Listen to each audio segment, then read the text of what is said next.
Magandang araw sa inyong lahat at welcome sa aking channel. Nasa Pilipinas pa nga si Paolo Avellino, samantalang nasa Europa naman ang rumored girlfriend nito na si Kim Chiu. Ilang linggo rin na hindi magkasama ang dalawa dahil sa magkaiba na schedule at tour. Si Paolo ay busy para sa kanyang mga tour, samantalang si Kim naman ay nasa New Zealand para sa kanilang special event. Hindi naman nakaligtas sa mga fans ang tila parinigan ng dalawa sa kanya-kanya nilang event na dinaluhan.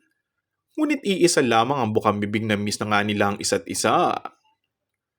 Kinilig naman ng mga fans dahil kahit nga malayo sila, ay feel na feel pa din lalo ng Kim Pao fans na loyal ang mga ito. Samantala, super excited na ang fans kina Kim at Paolo sa muling pagkikita ng dalawa para sa susunod na tour kung saan magkasama na sila.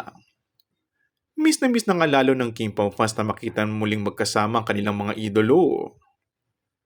Umaasa sila sa walang katapusang ayudang photos at videos na talagang advance mag-isip ng fans. Sigurado ang na pag-uwi dito ni Kim ay may aaminin na sila. Pero kung hindi man daw ay handa naman silang maghintay, basta't magkasama daw ang dalawa ang masaya na sila. And that's all for our today's video. Kung bago ka lang sa aking channel ay mag-subscribe at pindutin na rin ang notification bell. Maraming salamat!